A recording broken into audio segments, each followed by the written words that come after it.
Hello everyone, आपण पाहत आहोत बाळांनो सब्जेक्ट बेसिक सर्वेइंग म्हणजेच BSU हा सब्जेक्ट. या सब्जेक्टमध्ये युनिट नंबर 2 मध्ये आहे chapter number 2 cross staff surveying. तर बाळांनो या युनिटमध्ये आजच्या लेक्चरला आपण पाहत आहोत टाइप नंबर 1 चे numericals, problems on area measurement. जर आपल्याला ऑन फील्ड किंवा साईटवर जाऊन जेव्हा आपण क्रॉस स्टाफच्या मदतीने एरिया मेजरमेंट करतो तेव्हा आपल्याला काही कॅल्क्युलेशन्स करावे लागतात आणि त्या कॅल्क्युलेशनवर बेस्ड आपल्याला या ठिकाणी काही न्यूमरिकल्स पाहायला मिळतात. त्यामुळे हेडिंग द्या टाइप नंबर 1 चे problems on area measurement. Problems on area measurement. ठीक आहे. मग आता या ठिकाणी याचे जे न्यूमरिकल्स आहेत ते कसे पाहायला मिळतात तर असे पाहायला मिळतात. जनरली काय होतं बाळांनो, ह्या टाईपचे जे न्यूमरिकल्स असतात या टाईपच्या न्यूमरिकलमध्ये तुम्हाला अशी फिगर जनरली दिलेली असते आणि या फिगरचा यूज करून तो एरिया जो काही साईटवर आहे त्या साईटवर असलेल्या एरियाचा तुम्हाला एरिया काढायचा असतो. साईटवर असलेल्या जी काही फील्ड असेल त्याचा एरिया कॅल्क्युलेट करायचा असतो. मग प्रश्न येतो हा डाटा कसा कॅल्क्युलेट केला, तर हा डाटा कॅल्क्युलेट करण्यासाठी क्रॉस स्टाफ नावाचं इन्स्ट्रुमेंट यूज केलेलं असतं. ठीक आहे. मग बाळांनो या ठिकाणी हे आहे क्रॉस स्टाफने मिळालेलं ऑब्झर्वेशन आणि या ऑब्झर्वेशनच्या मदतीने कॅल्क्युलेशन करून आपण साईटचा एरिया मेजर करणार आहोत. ह्या टाईपचे प्रॉब्लेम ओळखण्याकरता अशी फिगर त्यांनी दिलेलीच पाहिजे. दुसरं काय, इथं लिहिलेलं असतं पहा find the area of the field. तुम्हाला फील्डचा एरिया फाइंड आउट करायला लावलेला आहे. ठीक आहे. क्वेश्चन लिहून घ्या म्हणजे मला पुढे जाता येईल. ठीक आहे. फील्डचा एरिया मोजायला लावतात आणि सर्वेचं पण नाव दिलेलं असतं क्रॉस स्टाफ सर्वे. ठीक आहे. क्रॉस स्टाफ शब्द आला किंवा एरिया फाइंड आउट करा असं आलं की टाइप नंबर 1 चा प्रॉब्लेम आहे युनिट नंबर 2 मध्ये. ठीक आहे. आता ह्या प्रॉब्लेमला सोडवायचं कसं, तर माझ्या बरोबर लिहा, मागे राहू नका. सोल्युशन. ह्या टाईपच्या प्रॉब्लेमला सोडवण्यासाठी एकदम बेस्ट मेथड आहे. काय करायचं माहिती आहे बघा, मिनिमम व्हॅल्यू बघायची. कधी कधी हा 0 वर पण असतो, वर खाली असलं त्यांनी फरक नाही पडत. इकडे लक्ष द्या, हा 0 आहे म्हणजे स्टार्टिंग कुठून केली 0 पासून. तुम्ही मेजरमेंटला स्टार्टिंग कुठून करता 0 पासून. मॅक्सिमम व्हॅल्यू काय 84. म्हणजे तुम्ही जे मेजरमेंट घेतलं, तुम्ही जी लेंथ मोजली ती मोजली 0 पासून 84 पर्यंत. इथपर्यंत क्लिअर. बरं, 0 खालच्या बाजूने 84 वरच्या बाजूने, इकडे लक्ष राहू द्या. आपण काय करणार माहिती आहे, आपण करूयात या ठिकाणी एक सेंटरला एक व्हर्टिकल लाईन तुम्हाला मारायची आहे आणि ह्या लाईनला मेजरमेंट द्यायचे 0 पासून मोजलं 84 पर्यंत. बरं, अजून तुम्हाला काय दिसतंय की 0 ला काय नाव दिलं A आणि 84 ला काय नाव दिलं D. मग या ठिकाणी मी नाव दिलं बघा A आणि ह्या पॉइंटला नाव दिलं D. इथपर्यंत क्लिअर. आता पुढे पहा. आता पुढे 0 नंतर पहिला स्टॉप कुठे घेतला तुम्ही 20 ला, याला ऑफसेट म्हणतात. मग या 20 पासून तुम्ही ह्या साईडला काय पाहिला एक ऑफसेट. त्या हा जो हेकडेच्या ज्या लाईन्स आहेत या कधी कधी देतात कधी कधी देत नाही, पण ह्या व्हॅल्यू मात्र द्याव्या लागतात. याला हे ज्या हॉरिझॉन्टल लाईन्स आहेत याला म्हणतात ऑफसेट. ओके. आता हे जे ऑफसेट आहे या ऑफसेटची लेंथ दिली पहा. बी हा पॉइंट किती डिस्टन्सवर आहे 32. बरं, 0 पासून 20 पर्यंत बी हा 32 मीटरवर आहे. मग याच्यात काय करायचं माहिती बाळांनो, याच्यामध्ये तुम्हाला इथून यायचंय, पहिला स्टॉप घ्यायचा आहे 20 ला आणि तिथून ह्या बाजूला राईट हँड साईडला आहे ना त्या बाजूला तुम्हाला एक पॉइंट मेन्शन करायचा आहे बी आणि याची लेंथ त्यांनी ऑलरेडी देऊन ठेवली 32 आणि याची लेंथ दिली 0 पासून 20. 0 पासून 20 ला पहिला स्टॉप आणि 20 पासून 32 आणि पॉइंट बी. यात काय डाऊट आहे का पहा बरं. 0 पासून 20 ला स्टॉप आणि बी टू 32, काय डाऊट नाही. घेऊ पुढे. आता पुढे पहा. आता 20 नंतर स्टॉप पुढे 35. 35 ला राईट हँड साईडला सी आहे, किती डिस्टन्सवर 40. मग तुम्ही ऑलरेडी इथून इथपर्यंत 20 मोजलंय. आता इथून पुढे तुम्हाला जायचंय 35 पर्यंत. 35 पर्यंत जायचंय. बरं, पुढे किती डिस्टन्स आहे बोलले 40. मग 32 पेक्षा 40 हे जास्त असतं, हे काय वेगळं सांगायची गरज नाही. मग थोडीशी मी त्याची लांबी जास्त काढली कारण याची लेंथ 40 आहे आणि या पॉइंटला नाव काय सी. काय अवघड वाटतंय. पुढे पहा. आता 35 च्या पुढे 50 आहे. 50 पासून लेफ्ट हँड साईडला काय आहे F 46 वर. मग 35 पासून बरोबर गेलो मी 50 पर्यंत, ह्या बाजूला लिहितो 50. आता इकडून इकडे जायचंय 46, म्हणजे याच्यापेक्षा अजून थोडं लेंथ दाखवायची तुम्ही तुमच्या याच्यात. 46 आणि याला नाव काय एफ. कळतंय ना? 35च्या पुढे 50 से 46 मीटरवर एफ. पुढे 50च्या पुढे कोण आहे 65. 65 ला 30 मीटर लेफ्ट हँड साईडला. आता इथे ई नाव असणार आहे, दोन्हीकडे एफ झालंय. हा एफ असेल, हा ई असेल. तुम्ही बघा ना, A B C D E F, याला ई नाव द्यावं लागेल आपल्याला.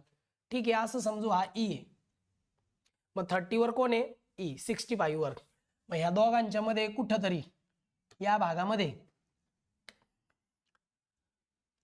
65 आहे ना, थोडस याला मी वर घेतो बाळांनो, याला थोडस वर घेतो, कमी पडतंय माझ्याकडे.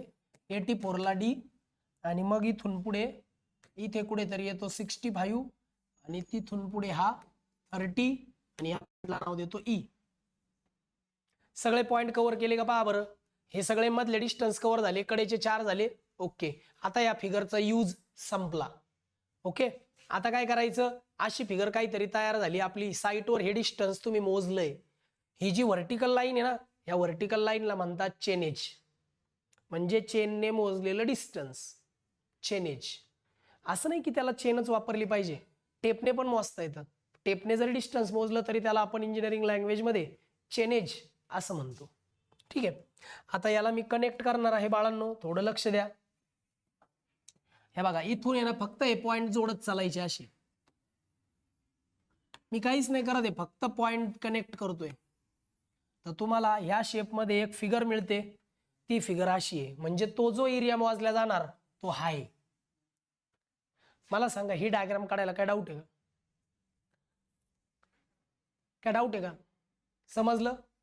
आता आपण काय करू, आता याला नाव देऊ, जरा चांगलं वाटावं म्हणून नाव देऊ. हा जो एरिया आहे ना, याला म्हणतो मी 1, या एरियाला म्हणतो 2, या एरियाला म्हणतो 3. असं फिरायचं. असं फिरलं तरी चुकत नाही, पण नॉर्मली असं 1 2 3. मग हा कोण 4, हा कोण 5, हा कोण, किती एरिया झाले 1 2 3 4 5 6. मग मी काय करेल, 6 जणांचा एरिया काढेल, सगळ्यांची ऍडिशन करेल, मग मला टोटल एरिया मिळेल ना. काय डाऊट आहे ही फिगर काढायला? काय डाऊट आहे का? 6 मार्काचा प्रॉब्लेम येतो म्हणजे येतोच फायनल एक्झामला, युनिट टेस्टला. बरं, मग प्रत्येकाचा एरिया काढत बसायचा, किती लेंदी प्रोसेस होईल. मग त्यासाठी आपण काय करतो, एक टेबल काढतो. मग या ठिकाणी काय करायचं बाळांनो, एक असा टेबल ड्रॉ करायचा. बरोबर, आता काय करायचं माहिती का, ह्या टेबलमध्ये तुम्हाला 6 कॉलम करायचे. किती कॉलम करायचे? 6. 8 कॉलम करा. 8 सिरियल नंबरला एक कॉलम ठेवायचा, सिरियल नंबरला. Second column, then third column, then fourth column, then fifth column, 6th आणि 7th कॉलम. असे 6-7 कॉलम करायचे. त्याच्यामध्ये वरच्या बाजूला नेमिंग देण्याकरता, हेडिंग, कॉलमला हेडिंग देण्याकरता एक रो. बरं, किती तुमचे एरिया किती आले? 6. जवळपास सगळ्या प्रॉब्लेमला 6 एरिया येतात. 1 2 3 4 5 केलं ना, 6. मग मी काय करतोय बघा, 1, हे 2, त्यानंतर हे 3, त्यानंतर हे 4, त्यानंतर हे 5 आणि त्यानंतर हे 6. 6च्या खाली एक एक्स्ट्रा कॉलम रो ठेवायची तुम्हाला टोटल करण्याकरता. टोटल करतो ना आपण सगळ्यात खाली, त्यासाठी. बरं, मग प्रश्न येतो, सर आता हे जे कॉलम आहेत, त्या कॉलमला नावं काय द्यायचे? हे जो टेबल आहे ना, टेबलच्या कॉलमचे नावं पाठ करा, कारण ह्या टाईपच्या सगळ्या प्रॉब्लेमला टेबल सेम आहे. ह्या टाईपच्या सगळ्या प्रॉब्लेमला टेबल सारखा आहे. मग सुरुवातीला घ्यायचं सिरियल नंबर. काय घ्यायचं? Serial number. मग पुढे घ्यायचं तुम्हाला फिगर. मग पुढे घ्यायचं चेनेज. त्यानंतर घ्यायचं बेस. मग घ्यायचं ऑफसेट. मग घ्यायचं मीन. मग घ्यायचा एरिया. तुम्ही म्हटलं सर हा टेबल प्रत्येक प्रॉब्लेमला सेम आहे का? प्रत्येक प्रॉब्लेमला टेबल असा झाला पाहिजे, हेच कॉलम आले पाहिजे. होईल का पाठ? ओके, मग आता आपण काय करू, याला म्हणतो मी स्टेप नंबर 1. ठीक आहे, स्टेप नंबर 2 म्हणूया, कारण पहिल्या स्टेपला तर आपण फिगर काढली ना. मग मी याला म्हणतो स्टेप नंबर 2, टेबल ड्रॉ करायचा. हे सेम काम आपण फील्डवरही करतो, साईटवरही करतो. बरं, आता या ठिकाणी एक एक कॉलम कसा भरायचा बघून घ्या. आता या ठिकाणी काय करायचं, पहिल्या कॉलम मध्ये टोटल फिगर किती, 6. जनरली 6च असतं. 1 2 3 4 5 6. ठीक आहे, काय डाऊट आहे याच्यामध्ये? त्याच्यानंतर घ्यायचं चेनेज. चेनेजच्या अगोदर फिगर घेऊ. बघा फिगर कशी आहे, हा 1 आहे, सिरियल नंबर 1 आहे. त्याची फिगरचा आकार पहा कसा आहे, असा आकार आहे. आता नावं कशी द्यायची, नावं द्यायला पण एक टेक्निक आहे. नावं कशी द्यायची पहा बरं का. इथं जर बी आहे ना, ह्या पॉइंटला नाव द्यायचं बी डॅश. इथे जर सी आहे ना, ह्या पॉइंटला नाव द्यायचं सी डॅश. इथे जर एफ आहे, ह्या पॉइंटला नाव द्यायचं एफ डॅश. इथे जर ई आहे, ह्या पॉइंटला नाव द्यायचं ई डॅश. नावं देता येतील. आता फिगर नंबर 1चा शेप पहा. शेप असा दिसतोय का, खालच्या बाजूला राईट अँगल ट्रायंगल. नाव काय आहे, A B B dash. A B B dash. Same figure काढायची, फक्त पाहायचं फिगर काढायची. हे बघा फिगर अशी आहे, ही अशी. ओके, आणि त्याचं नाव काय झालं, ए बी बी डॅश. काय डाऊट आहे का, समजतंय का काय चाललंय? पायची फिगर आणि तसंच काढायचं. पुढे 2 नंबरची फिगर कशी पहा. हे बघा आता इथं आहे ना, ही फिगर आहे 2 नंबरची. हा झाला तुमचा ट्रॅपेझॉइड, माहिती, समांतरभुज चौकोन. हे 2 सेम पॅरलल लाईन्स आहेत ना. मग बघा इकडे पहा, याचं नाव काय होईल, B dash B C C dash. आणि हा असा आहे, एक लाईन व्हर्टिकल आहे, एक लाईन अशी इन्क्लाइंड आहे. हे बघा अशी फिगर येईल, अशी एक मोठी एक छोटी आणि अशी. आणि याचं नाव काय झालं, B dash B C C dash. नाव द्यायला काय अडचण. आता थर्ड वाला परत असा राईट अँगल ट्रायंगल आहे. नाव काय होईल, C dash C D. C dash C D. बघा तो असा शेप आहे त्याचा. याला नाव द्यायचं सी डॅश सी डी. जमतंय का नाव द्यायला प्रणव? पुढं नंबर 4 पहा. नंबर 4 आहे बघा असा आहे. नाव काय आहे, डी ई डॅश ई. बघा असा आहे तो, डी ई डॅश ई. जे नाव आहे ते द्यायचं. 5 नंबरला कोण आहे बघा, हा आहे trapezoid. E dash E E dash F dash F असा वाला आहे. बघा त्याचा शेप असा आहे, असं. याचं नाव आहे E E dash F dash F असा शेप आहे. 6 नंबरचं कोण आहे बघा, खालच्या बाजूला आहे एफ एफ डॅश ए. बघा असं खालच्या बाजूला आहे. याला नाव द्यायचं एफ एफ डॅश. हे फिगरचा कॉलम जमेल का, काय डाऊट आहे का? इकडं तुम्ही म्हणाल सर मला आधीचं नॉलेज वगैरे, काही गरज नाहीये. प्रॉब्लेम सॉल्व्ह करायला लॉजिक लागतं, जमेल. पुढं आता घ्यायचं चेनेज. चेनेज म्हणजे काय, चेनेज म्हणजे व्हर्टिकल डिस्टन्स. फक्त उभं अंतर पाहायचं. आता पहिला ट्रायंगल आहे बघा, याच्यामध्ये उभं अंतर हे दिसतंय का रे, एवढं. हे म्हणजे इथून तर इथपर्यंतचं अंतर पहा बरं. ट्रायंगल नंबर 1चं उभं अंतर कोणतं आहे, इथून तर इथपर्यंत हे उभं अंतर आहे. हे अंतर तुम्ही मोजलंय 0 to 20. मग तुमचं चेनेज झालं, 0 to 20. म्हणजे 0 पासून 20 पर्यंत उभं अंतर म्हणजे चेनेज. आता याचं उभं अंतर कोणतं आहे बघ, हे का. मग बघा बरं पुढचं, तर याचं बघा हा जो दुसरा पार्ट आहे इथून सुरू होतो इथपर्यंत. याचं उभं अंतर कुठून आहे, 20 to 35. मग घेतो मी इथं 20 to 35. पुढं आता या 3 नंबर, याचं उभं अंतर इथून स्टार्ट होतंय. ह्या ट्रायंगलचं फक्त ट्रायंगल पाहायचं, बाकी नाही पाहायचं. इथून तुम्ही इथपर्यंत नाही घेऊ शकत, ट्रायंगल इथपर्यंत आहे. मग 35 पासून कुठपर्यंत आहे, 84 ह्या ट्रायंगलचं, कारण 3 नंबर हा आहे ना. मग 35 to 84. मग इथे लिहायचं 35 to 84. पुढचा कोण आहे, 4 नंबर, हा वाला ट्रायंगल. 4 नंबर आहे बघा, हा आहे. याचं उभं अंतर 84 पासून तुम्ही असे वर गेले ना, आता असं खाली यायचं. मग इथं 84 पासून ह्या ट्रायंगल एवढी ही हाईट आहे, हिची हाईट कुठपर्यंत 84 to. मग इथं लिहायचं 84 to 65 कळतंय का? पुढचा ट्रायंगल आहे बघा, पुढची फिगर ही आहे. आता इथून सुरू होतो याचं उभं अंतर, फक्त उभी लाईन पाहायची, बाकी काय नाही पाहायचं. 65 to 50 ओके, एवढं अंतर आहे 65 to 50. मग इथे लिहायचं 65 to 50. आणि हा जो पुढचा आहे हा डायरेक्ट इथून सुरू होतो, हा ट्रायंगल इथून तर डायरेक्ट खाली 0, 50 to 0. म्हणजे याचा अर्थ असं झाला का चेन एज मध्ये स्टार्टिंग जर 0 पासून झाली तर एंडिंग बी कुठं झाली पाहिजे? 0 पाशी. काय डाऊट आहे का तिसऱ्या कॉलम मध्ये? तिसऱ्या कॉलम मध्ये काय डाऊट आहे का? कॅल्क्युलेटर आहे, काढावं लागेल. इकडे लक्ष द्या. आता चौथा कॉलम, त्याचं नाव आहे बेस. आता बेस कसा काढायचा पहा.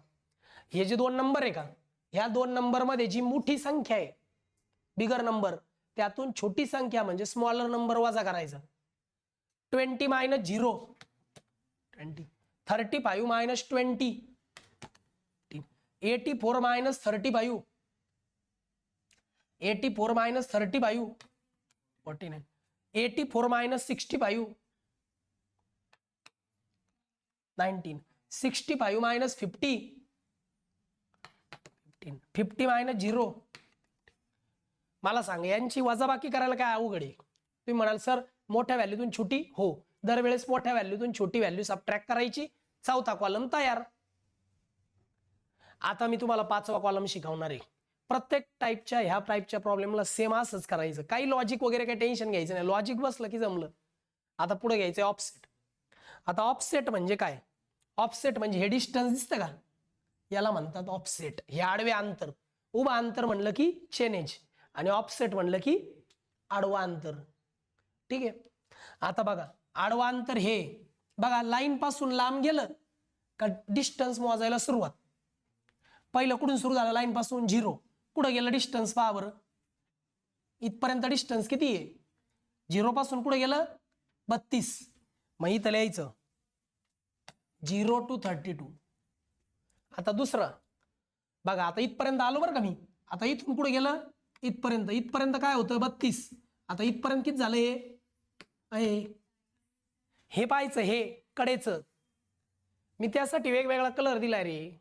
चेन एज ब्लॅक कलरचा आहे आणि ऑफसेट ऑरेंज कलरचा आहे. मग 32 पासून कुठे गेलो? 40.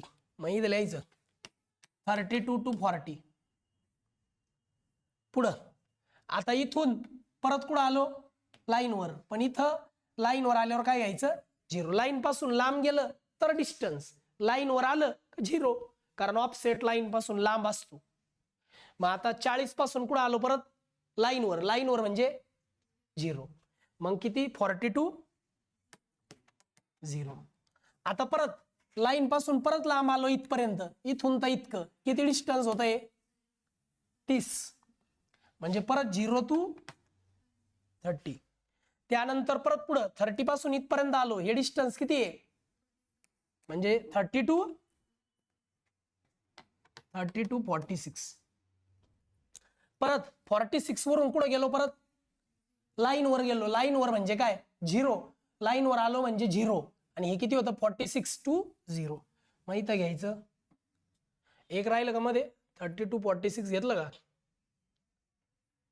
कोणतं राहिलं आपलं? एक 0 to 32 घेतलं, 32 to 40 घेतलं, 40 to 0 घेतलं, 0 to 30 घेतलं, 30 to 46 हे राहिलं ना. 30 पासून 46, 30 to 46, नंतर 46 to 0. बघा मेकॅनिकलची पोरं पण आन्सर द्यायला लागले. जमतंय का? ऑफसेट घ्यायला काय अडचण? प्रणव 6 मार्क आज पक्के होणार आपले. आता मीन म्हणजे काय हो? अवरेज. अवरेज म्हणजे सरासरी. हे 2 नंबर आहेत का, यांची ऍडिशन करायची आणि डिवायडेड बाय 2 करायचं. 0 + 32 डिवायडेड बाय 2 16. 32 आणि 40 यांची ऍडिशन करायची आणि जे आन्सर येईल त्याला डिवायडेड बाय 2. किती? काय बोलती तू? 30 बरोबर येतंय का बघा बरं. 82 डिवायडेड बाय नाही 72 डिवायडेड बाय 2 किती येतं? हा तेच म्हणलं. अवरेज घ्यायचं. अवरेज म्हणजे काय? ह्या 2 नंबरची ऍडिशन डिवायडेड बाय 2. ऍडिशन करताना ब्रॅकेट करा, ब्रॅकेट. अरे बाबा कॅल्क्युलेटर मध्ये ब्रॅकेट करायचा, मग करायचं 32 + 40 ब्रॅकेट पूर्ण, मग डिवायडेड बाय 2. यांचे ऍडिशन डिवायडेड बाय 2 किती 20. 0 + 30 डिवायडेड बाय 2 15. 30 + 46 76. 76 डिवायडेड बाय 2 38 ना. 46 + 0 46 डिवायडेड बाय 2 23 का. मला सांगा ह्या 2 नंबरचा मीन काढायला काय अवघड आहे. ब्रॅकेट करत चला, आधी ऍडिशन करायची म्हणजे ब्रॅकेट करायचा, मग डिवायडेड बाय 2. काय डाऊट असेल तर विचारा.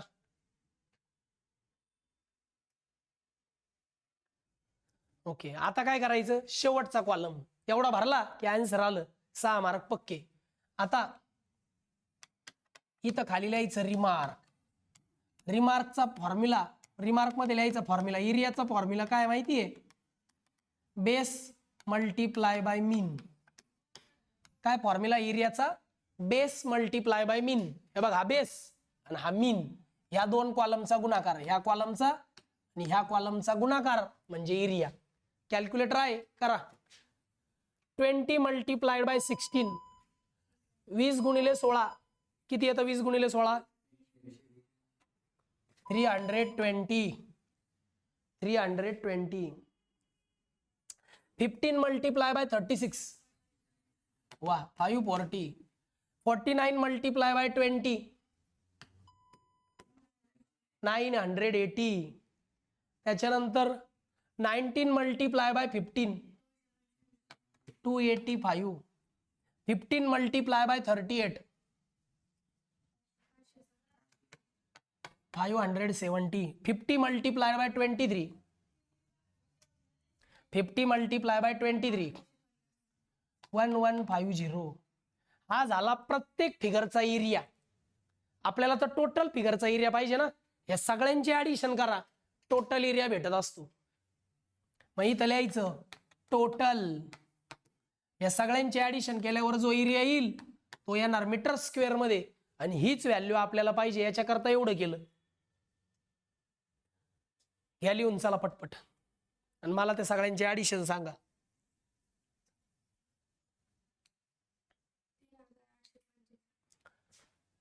किती आला आन्सर बोलले, 3845 metre square, and this is your final answer. मग त्यांनी क्रॉस टॉपच्या मदतीने एरिया मोजायला लावला, आपण एरिया काढला. आहे का नाही या टाईपचे प्रॉब्लेम सिंपल, काही लॉजिक लावा, काही नाही विशेष असं काही नाहीये. तुम्हाला जे लहानपणापासून येते तेच इथं लॉजिक लावायचंय. आणि शेवटी खाली हा फॉर्म्युला लिहित चला, याला पण 1 मार्क आहे बरं का, 6 मार्कला प्रॉब्लेम येतो. आता मला असं वाटतं ह्या टाईपचा जर एक प्रॉब्लेम होमवर्कला दिला तर अडचण नसावी. जमेल का? चला बरं, घ्या होमवर्कला एक प्रॉब्लेम घ्या.